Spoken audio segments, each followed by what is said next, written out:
Can I be honest with you for a second? There's a version of advice online that goes something like this. Just start a side hustle, sell stuff on Etsy, flip things on Amazon, do surveys, walk dogs, and boom, you'll be financially free. And I'm not saying those things are bad. I'm saying, for most people, that advice is kind of backwards. Because here's what actually happens. You spend your evenings and weekends doing 5 different little things that each make you maybe $200, $300 a month. And you're exhausted. And nothing is really growing. And 2 years later, you're still in the same spot. Meanwhile, somebody else spent that same time getting really, really good at one thing. One skill that the market actually pays a lot for. And now they're making 3, 4, 5 times what they were making before. At their job. Or freelancing, or both. That gap, that difference in outcome, that's what this video is about. So let's actually break this down. First, let's just be clear about what we're comparing here. Because these two things get mixed up a lot. A side hustle is basically any extra thing you do to make extra money. Driving for a rideshare app, selling handmade stuff, reselling things, doing odd jobs. Most side hustles trade your time directly for money. You show up, you do the thing, you get paid. You stop showing up, the money stops. A high-income skill is a little different. It's something you get genuinely good at, a real capability that becomes more and more valuable the better you get at it. Things like writing, coding, sales, video editing, paid advertising, design, financial advising, public speaking.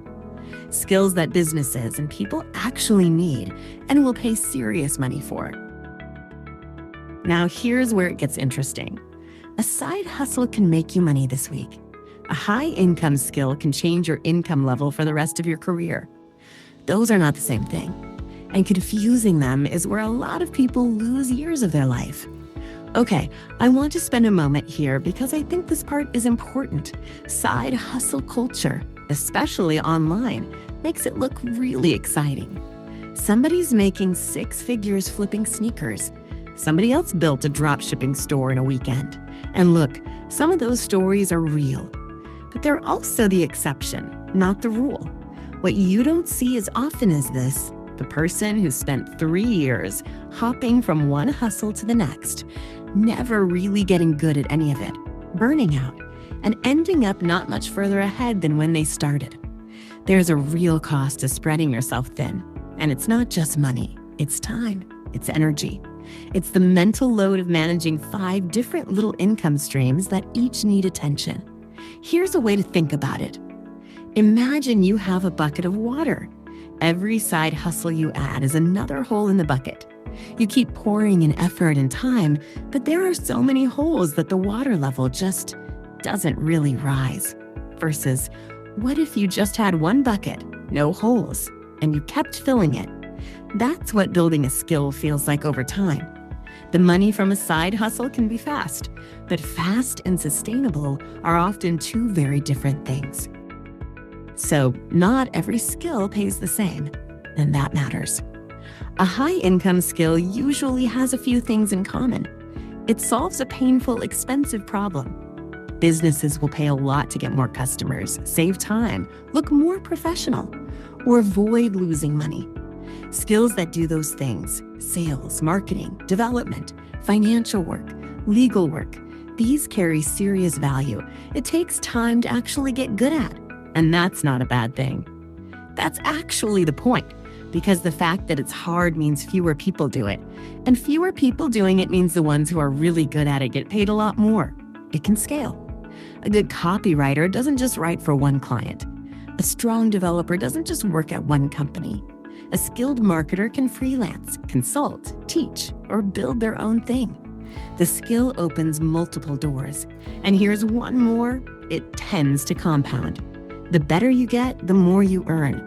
The more you earn, the more opportunities you attract. It kind of feeds itself. Compare that to most side hustles. They don't really compound. Driving for a rideshare app for 3 years doesn't suddenly make you worth more per hour. You're still trading the same time for roughly the same money. The ceiling is just pretty low. No, and I want to be fair here. Side hustles can be really useful, especially in certain situations. If you need money right now, like this month, a side hustle can fill that gap. That's real. A rideshare gig or selling stuff you don't need anymore can buy you time while you figure out a bigger plan. Side hustles can also be a way to test a skill. If you're learning video editing and you do a few small gigs for local businesses, that's not a bad thing. You're practicing and getting paid a little. That makes sense. And honestly, some side hustles do eventually grow into real businesses. The person who starts selling handmade candles might find a real market and scale it into something bigger. It happens. But the key word in all of that is eventually. And the question you have to ask yourself is, what's the most valuable thing I can do with the time I have? If your answer is make an extra $200 this weekend, a side hustle works. If your answer is change my income level in the next 1 to 3 years, a skill is almost always the better bet. Okay, so this is the part people usually want, the actual list. I'll go through some of the biggest ones, but this isn't about telling you what to pick. It's about helping you see what the market actually pays for. Copywriting and content writing. Good writers who understand how to sell, how to write words that make people take action, are in extremely high demand. Every business needs this. And there's a big shortage of people who actually do it well. Skilled copywriters can make anywhere from $50 to hundreds of dollars per hour. Sales. This one surprises people. That sales is probably the most universally valuable skill that exists. Every company in the world needs people who can bring in customers. If you can sell, really sell, in an honest and effective way, you will never, ever struggle to find income. Ever. And salespeople who hit their numbers consistently earn a lot, like a surprising amount. Coding and software development, not new information. But still true. Developers are paid extremely well, and demand is still far ahead of supply in most places. Takes time to learn, yes, but the ceiling on income is very high. Paid advertising and digital marketing. If you can run ads that actually work on Google, on Facebook, on other platforms, businesses will pay you well for that because the return is directly measurable.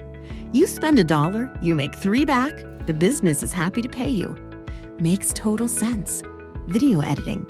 With how much video content the world consumes now, every brand, every creator, every company needs video. Skilled editors have a ton of work available, and the good ones earn really well. Financial skills, accounting, tax advising. These have always paid well, and that's not changing. If you can help people keep more of their money or understand where it's going, people genuinely value that.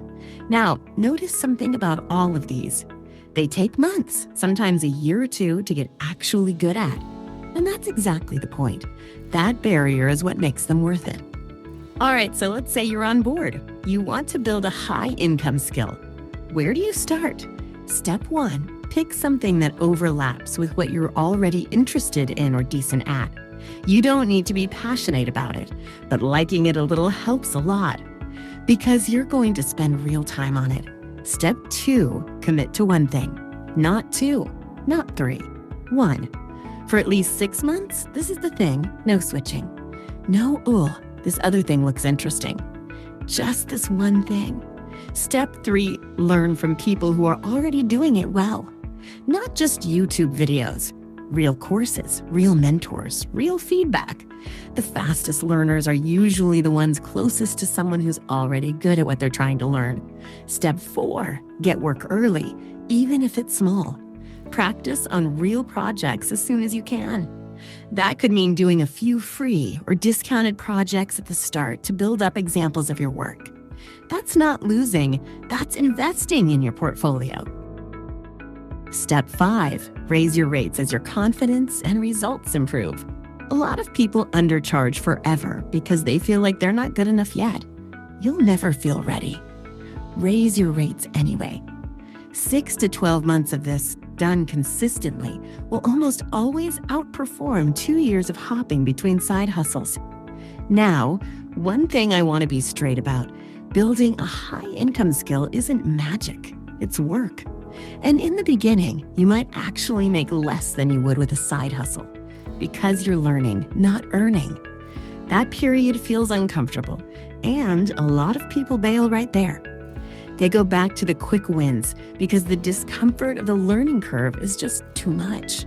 But that discomfort is actually the thing you want to lean into, because on the other side of that learning curve is a completely different income level, a different ceiling, a different sense of what's possible for you. The side hustle keeps you in the same game, just with a little extra cash.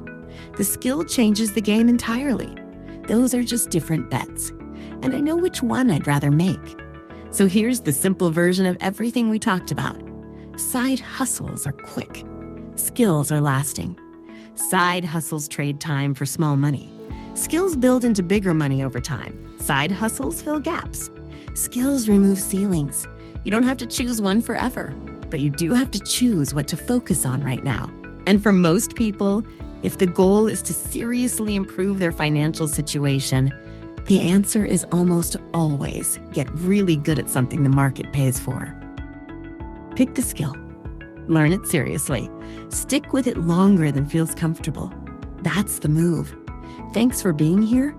If this was useful, share it with someone who's been juggling too many things and not really moving forward. They might need to hear this. Thanks for watching. See you in the next video.